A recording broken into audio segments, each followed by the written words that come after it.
That was unbelievable. How many Indri groups? 5? This morning, we were worried we weren't going to see anything, and we found ourselves in the middle of a complete storm of different endemic species. Then, it got interrupted by lemurs. First one group of Indri, then another, and then all in all, 5 groups of Indri singing in a wave of different choruses that swept across the top of the trees as the birds sang on the bottom. And I had a dish going, and I was just... The biggest challenge there was deciding what to spotlight.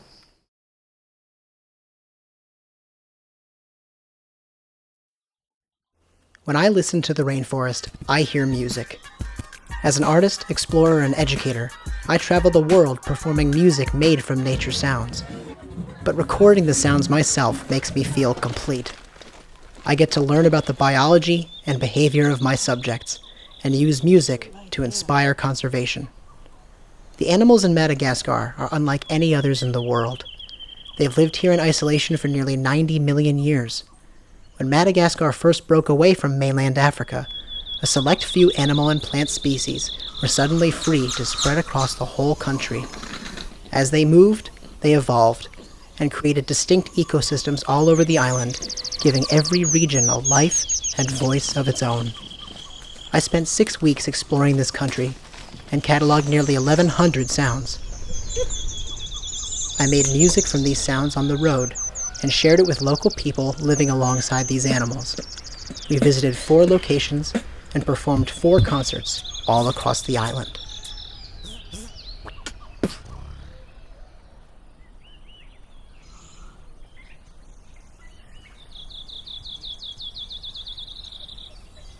In every part of Madagascar, animal voices have evolved over millions of years to blend together like pieces of a symphony.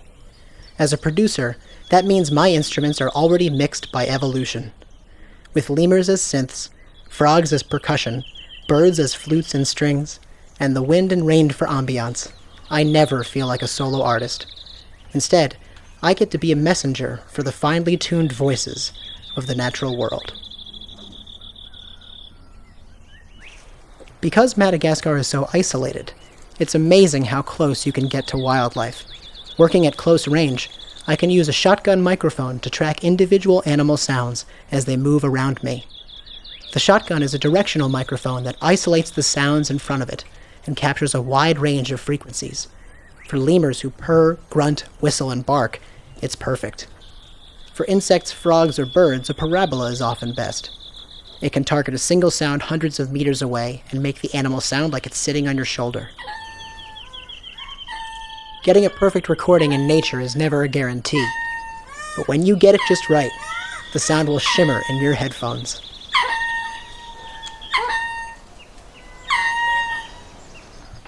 To capture the overall sound of a landscape, I like to use stereo recording. It's a blueprint that lets me hear lots of different voices at once.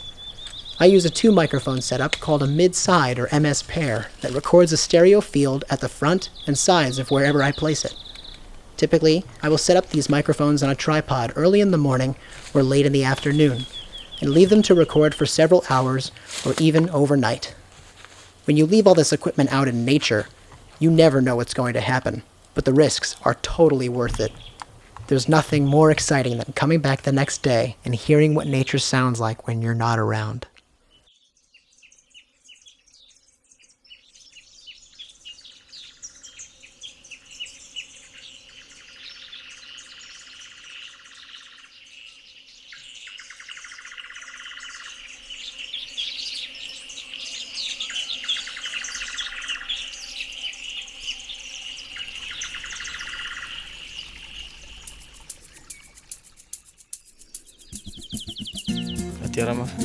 Le feon'le raha manao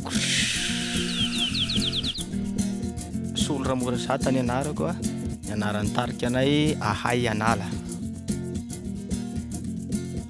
Voalohany indrindra moa zaho miasa amin'ny toerana miaro ny tontolo iainana, adidiko amin'ny maha-mpanakanto anahy koa zany no hoe fandraisana anjara amin'le hoe fiarovana tontolo iainana amin'ny alalan'ny mozika satria hitako hoe fampitana hafatra le izy.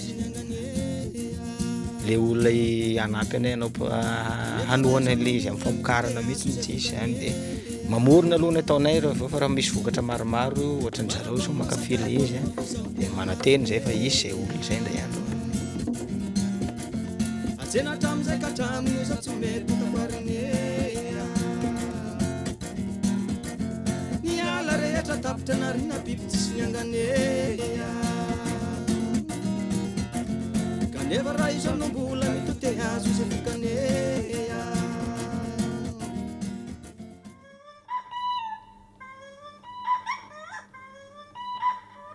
Like that kind of thing. Working with other musicians made me feel much more connected to Madagascar as an artist.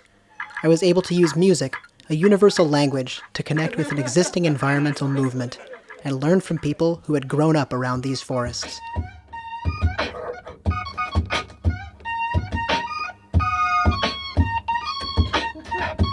The lessons they taught me in the studio shaped my performances a few days later in the town of Ranamafan.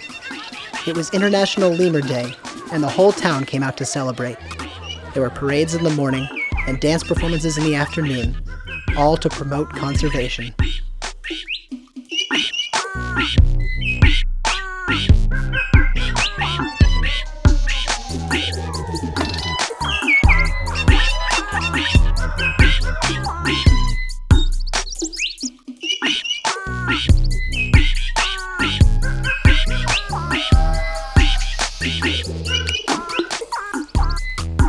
Madagascar is a learning opportunity.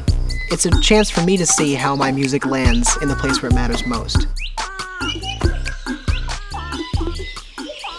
The people I'm going to be performing for live on the front lines of conservation, alongside all of these animals. And so it's really important to understand how they relate to nature, how to celebrate their relationship. And I think music is a really good vehicle, and that's what this expedition is about.